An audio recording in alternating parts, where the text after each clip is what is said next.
Hi, this is Richard from YOLO RV Adventures with some tips on how to approach a campground and how to set up.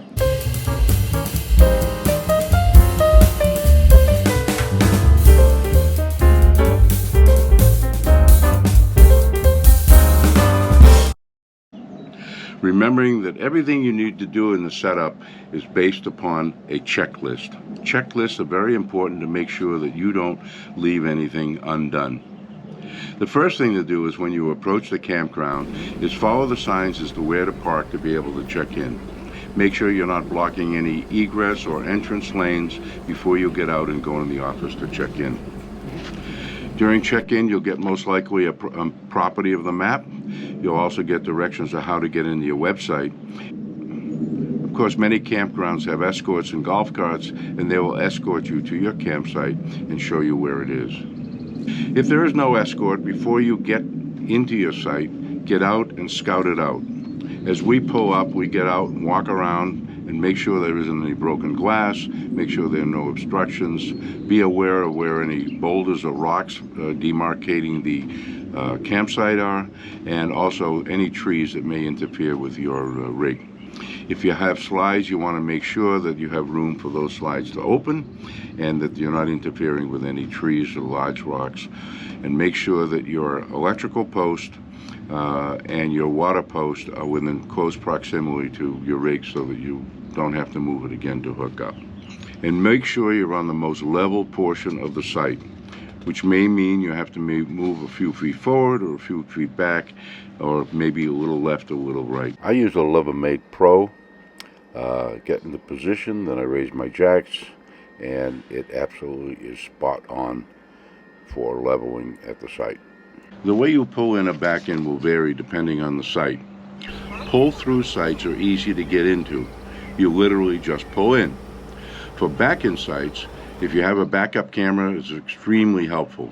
If you don't have one, also your partner or your spouse can assist you. Your spotter should have a walkie-talkie and or cell phones, but cell phone connections sometimes don't work in all areas. And they should stand in the back of the site, helping guide the driver in. Disconnecting your tow vehicle can be a matter of where you are. Sometimes it's better to disconnect your towed in the parking lot at the entrance and then have your partner drive the towed vehicle to the campsite. Other times there's enough room to be able to do it right at the site. You'll have to ask the camp manager or the person in the office about which way works best for them. If you're in a trailer, make sure you chock the wheels before you put your jacks up, whether manually or electrically, and use an automatic leveling system if you have to raise it to the height so it's no longer on the truck or your tow vehicle. Then disconnect the truck and pull it away. If you're driving a motorhome like we have and you have it towed, again, as I said earlier, where you disconnect the towed depends upon the campground. Sometimes the best place is to do it at check-in if you don't have a pull-in campsite. On our vehicle, it's very easy to auto level. I just push a button and I have auto levering, and I have both hydraulic levering with airbags, and I also have jacks. Sometimes I bring the jacks down just to give me a little more stabilization, but every once in a while I get an error code, which means the coach has too much of an incline and I might have to put blocks underneath the front tires or the rear tires. First thing you do when you get to a campsite is you make sure that your breakers are all off.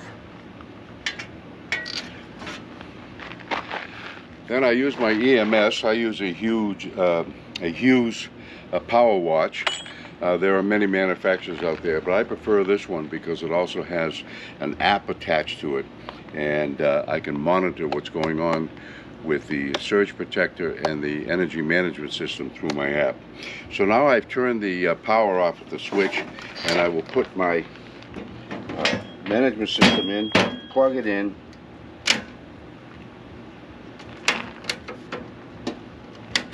and turn it on, and I will get a white face and no error codes.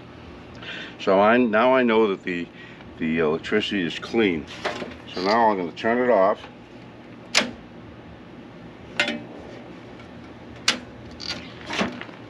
I'll go and get my power cord and plug it in.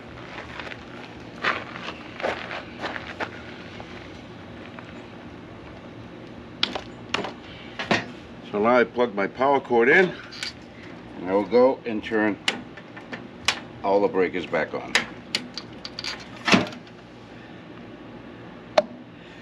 I got a confirmation there, and I got a confirmation from my coach. I have a white face, I have no error codes, so I know that now my electricity is clean and good to go. Now I can tell my wife to turn on the air conditioner. Honey, turn on the air conditioners inside. Make sure that you turn any heavy loads off before you plug in. That is, if you have some air conditioners that were on when you were driving on a generator or on your solar, make sure you turn them off before you change over to the electricity side. Now I use a 4 spigot diverter to go onto my water spigot, so that gives me a lot of options. On the end I have put a pressure regulator.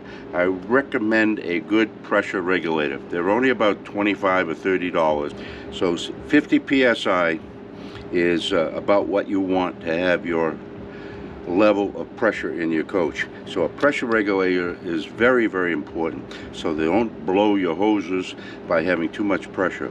I was at a campground last week that had almost 90 psi. If I had hooked my hose up directly to that, I would have blown all my lines. And then I use quick connects. I put quick connects and makes it easy for the setup. So the first thing I do is I connect my connector. Now make sure it's tight. The reason you want it tight is so that it's not leaking and causing a mess around your RV, as well as not wasting water. Then what I do is I open one of the lines and I run some water out. And the reason I run the water out is to clean out the pipes a little bit and get any sediment that has been in the pipe for since the last use.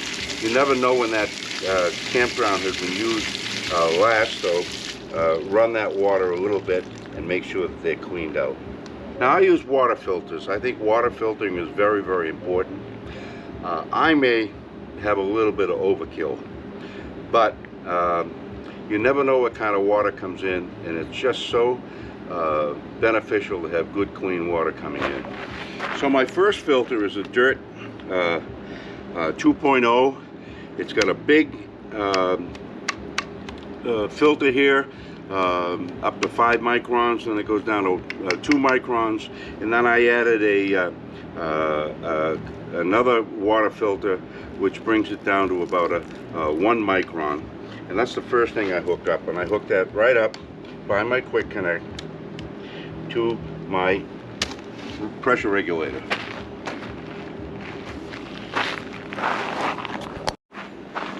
Now I also like to have good soft water. So I have a soft water conditioner. I use the On The Go, and that's the next thing that I put in line is the On The Go water softener.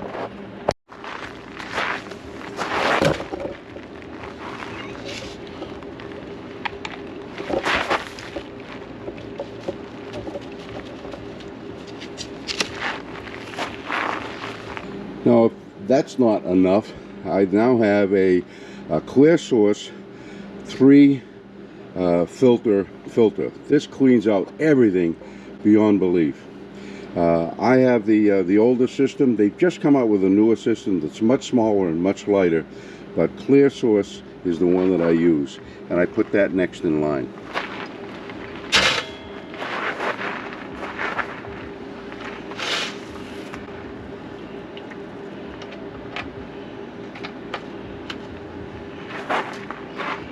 And then finally, I take my hose that goes into my RV, and I hook it in the other end. And the last thing is my hose for my black tank flush. I use a separate hose, and I bring that over and I hook that up. And once they're all hooked up, I turn the water on. And I got a little leak.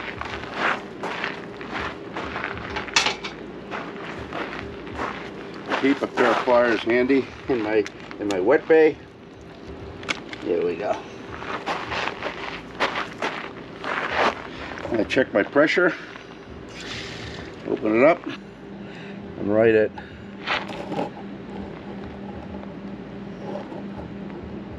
60 pounds or so.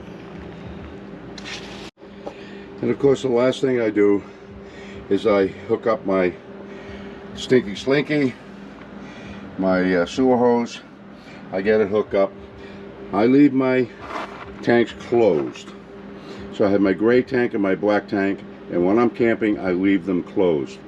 Two reasons. The black tank you want to leave it closed because you want a lot of water in there, because the best way to keep your black tank is keep a lot of water in it. And the gray water, I like to use it as a flush, so I like to store it, and I just keep a monitor on my iPhone, as well as I have the ability to monitor my tank from here. When you're putting your sewer hose into the connection, make sure that it's tight. If it's not tight, then put a bag, a sandbag over it, or a rock or something to make sure that it doesn't pop off when the flow goes in, and then you have a little disaster on your hands.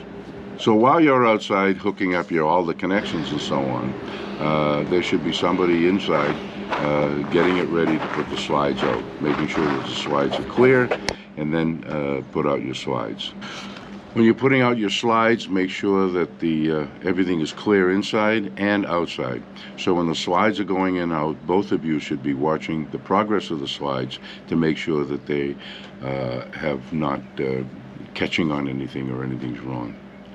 And also that other person can help you unload at that point in time any chairs or tables or other outdoor accessories that you might be wanting to use. Setting up will look different for different types of RVs, but I hope this is a glimpse of what our Class A setup was, and you make your own checklist for your RV, and make sure you follow it, because it's a very stressful time when we arrive and depart from campgrounds. We're always in a hurry to depart, and we're always tired when we arrive. So make sure that you watch these tips, and hope you have a wonderful time on the road. Thank you for watching. Hey, thank you for watching. Please subscribe, hit that notification bell, and give us a thumbs up. Look for us in the next video.